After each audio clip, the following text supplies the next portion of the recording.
You're leaning on the cool marble railing of a clifftop palace, the Bay of Naples glittering below like spilled sapphires in the sun. The air carries the sweetness of figs, so ripe they split open in your hand. Their sticky juice clinging to your skin. Slaves have fetched wine from the snow pits on Mount Vesuvius, chilled so sharply it bites the tongue. From gilded cages imported songbirds trill, their voices weaving through the hot Mediterranean air like delicate strands of silk. At first glance it feels like paradise carved into stone, a place where luxury seems endless, where nature itself bends to serve an emperor. But then, splash!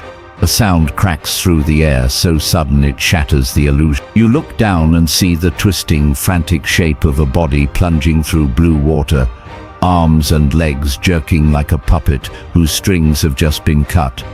On the jagged rocks below, soldiers barely glance up. They've seen this before.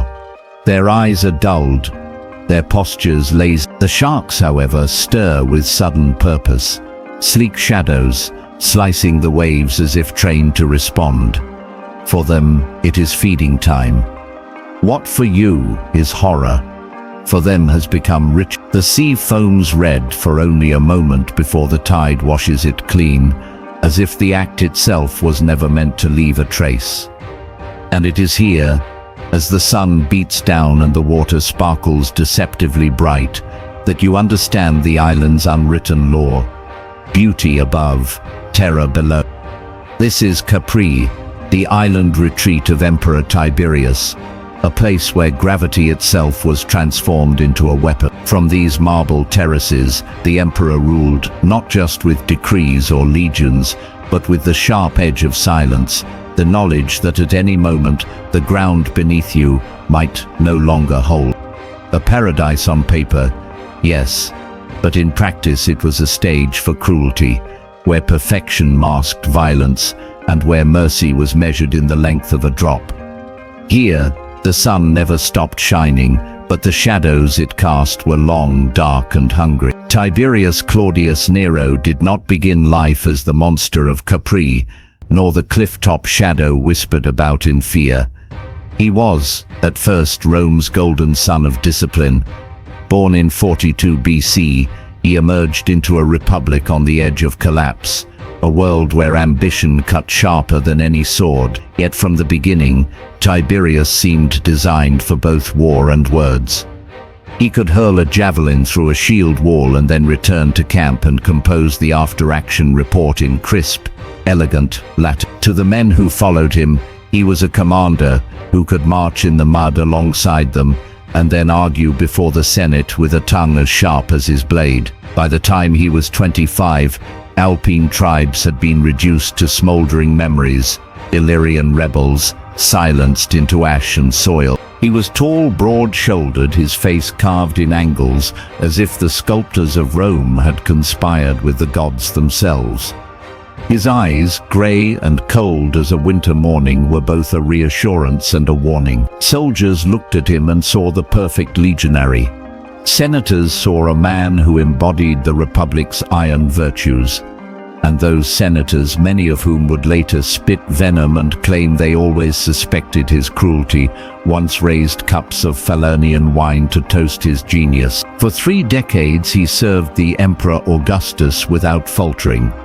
He married Julia, Augustus's own daughter, played the role of dutiful son-in-law, and commanded vast legions stretching from the Rhine to the Danube. At his word, 500,000 men in sandals moved like one body, an empire's heartbeat.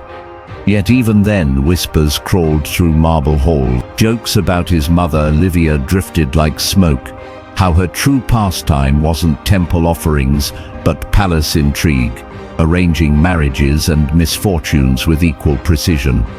Still, Tiberius endured. He was the second choice, the reluctant heir, the soldier who followed orders because that was his nature.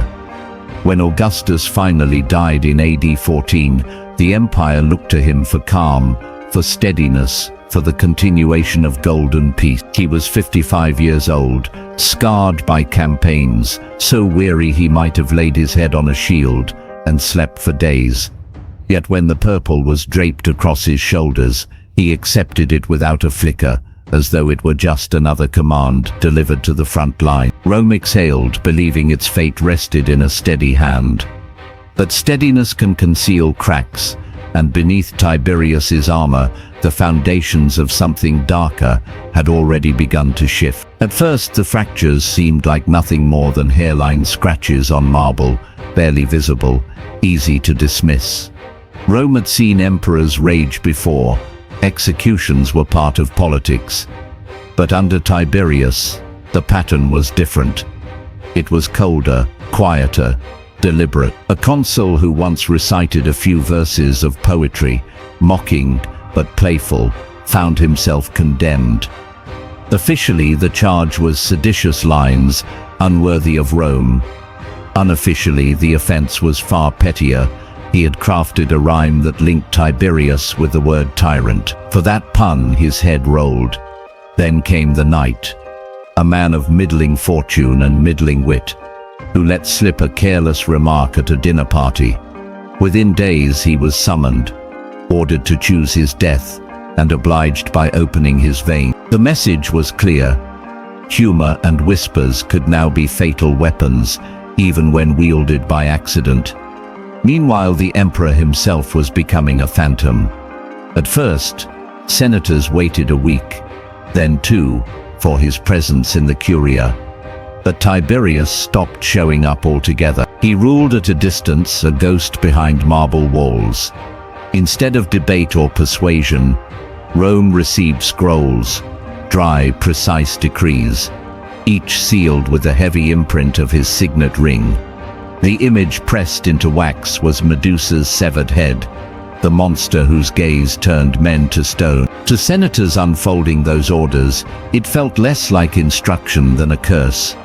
Every message from Capri arrived like a snake coiled inside papyrus, ready to strike. The Senate murmured excuses at first. Poor man, they said. His infant son had died. His wife had been exiled in scandal. Grief hollowed him out, made him retreat into the shadows. But the whispers were wrong. Tiberius had not been hollowed, he had been reforged. The losses stripped away softness, leaving something harder, sharper. Power flowed into the void, and instead of melting him, it froze. He was no longer content to command obedience. What he sought was subtler, more terrifying. He wanted to measure the exact breaking point of human loyalty, to push his senators, his knights, his so-called friends, until he knew precisely how much fear their spines could hold before they snapped. Capri was not his refuge, it was his laboratory. Capri was no gentle refuge. It was a limestone spike. 30 miles south of Rome, its white cliffs, plunging 300 feet into waters as glassy and deceptive as polished obsidian. Sailors dreaded the currents here, the way the tides could grip a hull and twist it against the rock. To most, the island was treacherous. To Tiberius, that was the point. He did not choose Capri for its beauty, though beauty it had in abundance. He chose it because the cliffs gave him both distance and dominance, natural battlements rising sheer from the sea. Yet even in exile, he draped terror in velvet. He scattered 12 villas across the island like jeweled scars, each one a palace, each one a stage for a private theater of power. The grandest of them all was Villa Jovis, perched high on the eastern ridge, a labyrinth of marble corridors, bathhouses perfumed with spiced oils, and terraces that gazed endlessly across the Tyrrhenian Sea. But the real attraction was not the view. From the top balcony, Tiberius could survey a spectacle that blended court ritual with calculated cruelty. One rocky outcrop was renamed Salto di Tiberio, Tiberius's leap. At its edge, a wooden platform jutted into the air like an executioner's stage. Prisoners, courtiers who failed to flatter, slaves accused of insolence, Anyone who had outlived their usefulness were dragged to the edge. The drop was so sheer that by the time their screams faded, their bodies had already vanished into blue. When senators sailed reluctantly to Capri for consultation, they stepped into a world where luxury and horror overlapped like twin masks of a tragedy. Banquets were laid with roast peacock, glistening fish, and bowls of syrup-thick dates. Musicians plucked lyres, torchlight gilded marble. Yet just one level below the dining halls, slaves and condemned men knelt with their necks on the block. A single swing of the axe and the sound carried upward, crack, splash, as the body was hurled into the sea.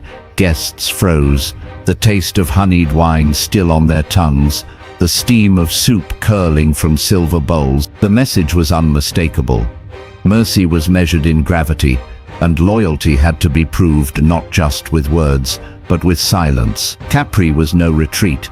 It was an open-air experiment in domination, where Tiberius sat front row to human obedience, unraveling under the weight of fear. Behind the frescoed walls, beneath ceilings painted with gods and heroes, lived a generation Rome never counted. They were boys and girls 10 years old, 15 at most, snatched from villages or purchased in markets, crated like cargo, ferried across the Tyrrhenian Sea with names erased before the ship ever touched Capri's shore. They stepped out of those boxes not as children but as shadows, already forgotten by the world that birthed them. In the Emperor's mouth, they weren't even human anymore. He called them minnows, sparrowhawks, little fishes, labels that shifted with his mood, stripped of identity, reduced to whatever metaphor swam across his imagination that day.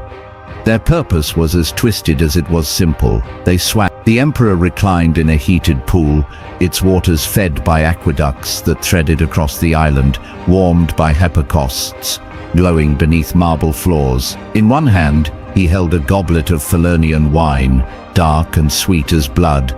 In the other, he dangled what he pleased into the water. The children circled him like anxious dolphins, knowing the game by instinct: bite, stroke, obey whatever whim demanded. Hesitate, falter, show the smallest flicker of fear, and the punishment was as inevitable as gravity. Guards seized the trembling body, dragged it screaming to the platform above the cliffs, and let the island deliver judgment. From the dining terrace of Villa Jovis, the survivors heard the splash. They watched the ripples fade.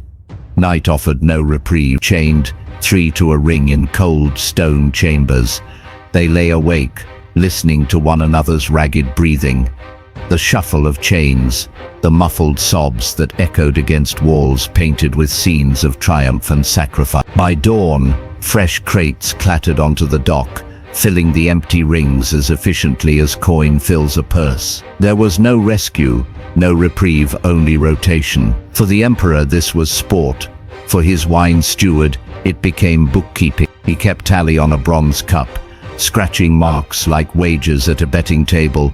Each notch another life extinguished, another round of entertainment concluded. Capri's cliffs bore silent witness, white stone stained, not with blood but with memory. To the senators feasting above, it was background noise, horror disguised as spectacle. To the children below, it was a sentence without trial. Their average span was 6 months. A summer in paradise, an eternity in terror. They were Rome's forgotten generation, erased even as they lived, existing only in the emperor's games and in the salt spray that swallowed their names forever. On Capri, execution was no longer punishment, it was performance. The rituals unfolded with the precision of theater, choreographed for an emperor who watched from marble terraces as though seated in a private box. Victims were stripped bare, their hair shaved until their skulls gleamed white in the sun. Their bodies, pale and trembling, became canvases for cruelty. Soldiers flogged them in steady rhythm, each crack of the whip punctuated by bursts of laughter from the audience above. The condemned were paraded to the cliff's edge, their skin raw, their feet slipping on stone slick with salt spray.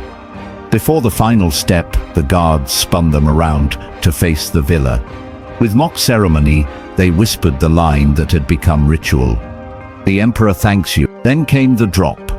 The descent was never clean. Tiberius calculated the height with macabre precision. 300 feet, enough to shatter bones but not always enough to silence a scream. Some victims struck the water alive, writhing in agony as the sea turned crimson around them. The sharks knew their cue. They circled like stagehands, timing their entrance to the splash. For the unlucky, the end came in teeth and thrashing foam. For others, survival was the cruelest fate.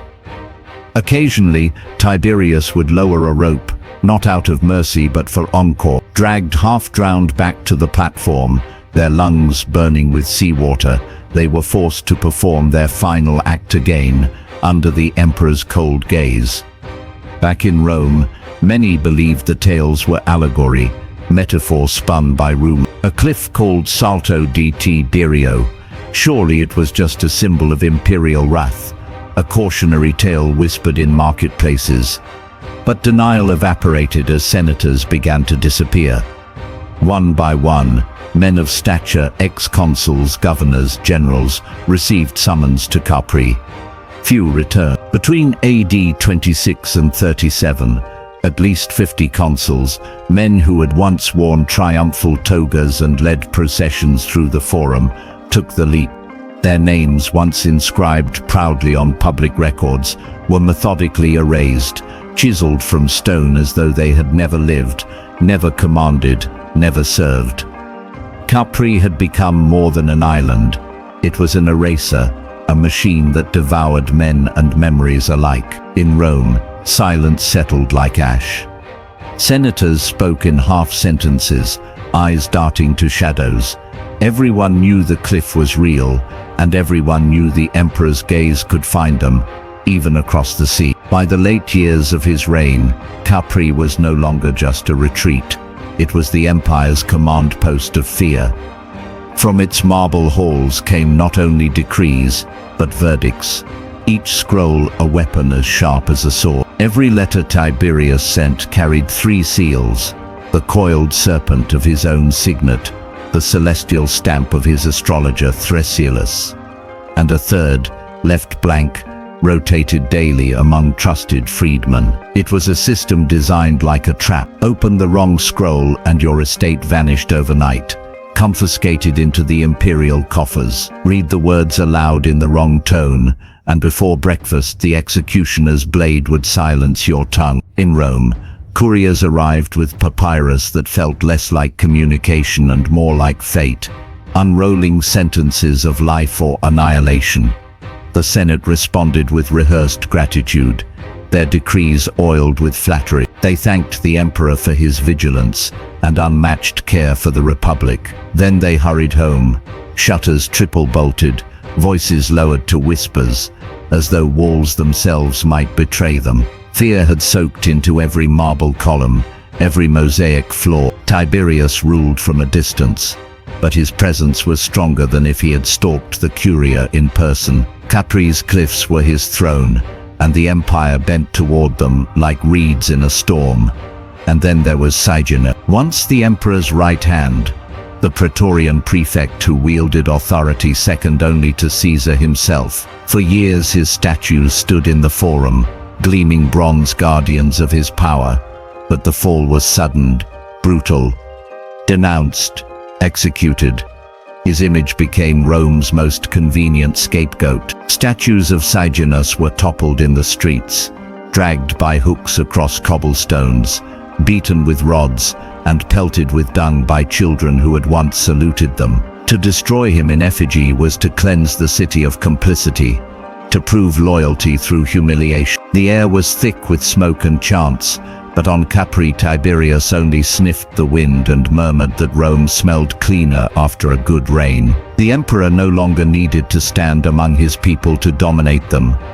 Distance itself had become his weapon. From a limestone throne above the sea, he turned parchment into executioner, wax into terror, and silence into the empire's most enduring law. Capri was paradise, yes, but paradise sharpened into a blade. By AD 33, Tiberius was 77 years old, his skin stretched and wrinkled like cracked parchment, his body stitched together not by health but by sheer spite.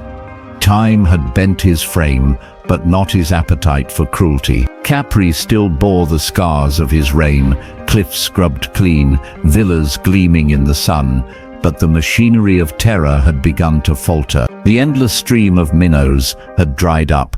Ships bound for the island increasingly lost their cargo along the way. Captains, suddenly forgetful of deliveries when rumors spread of what awaited. Yet habit is harder to kill than hunger. Every morning, Tiberius still ordered the platform on Salto di Tiberio scrubbed down, as if preparing the stage for another act. Even when no victims came, the ritual continued, the wood washed with seawater, the cliff's lip polished like an altar. The emperor wanted the fear maintained, if only as an echo. It was during this twilight of paranoia that he summoned Senator Galba. The old man was ushered into the marble halls of Villa Jovis, his sandals squeaking on floors inlaid with mosaics of sea monsters. For 3 hours Tiberius berated him, railing about grain prices, the incompetence of provincial governors, and the laziness of tax collectors. Galba listened, sweat dripping, certain that every minute brought him closer to the edge of the platform. Then, as suddenly as a storm breaking, the emperor's rage vanished. He picked up a ripe peach from a silver platter, its skin glowing like sunset, and pressed it into the senator's trembling hands. With a dismissive wave, he sent him away. Galba staggered down to the waiting ship, clutching the fruit like a curse. On the voyage home, he vomited over the side, convinced every bite of air was poisoned, certain that his stomach was already dissolving.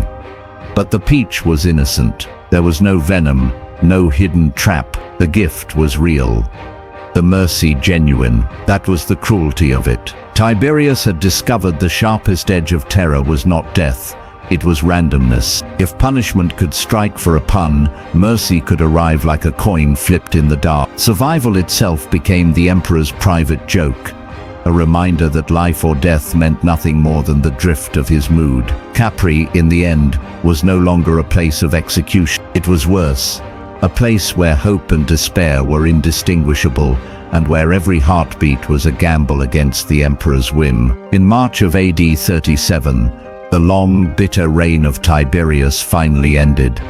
He was 78 years old, worn thin by age, paranoia and cruelty. The official record says he died in his bed on Capri. The whispers say otherwise, that the Praetorian prefect Macro leaned in with a heavy cloak and smothered him, clearing the stage for the young heir, Caligula. For 2 days the corpse remained on the island, stretched out in state, guarded by soldiers who debated what to do with the body. Tradition demanded an emperor's funeral in Rome. Instinct whispered that the cliffs deserved him. More than one sword hand itched to tip the bier over Salto di Tiberio and let the sea devour its master. In the end, discipline won. His body was rowed across the Tyrrhenian, carried not by the sharks but by oars. When the Senate received the news, they did what they always did. They voted. This time, the decree was damnatio memoria, the condemnation of memory.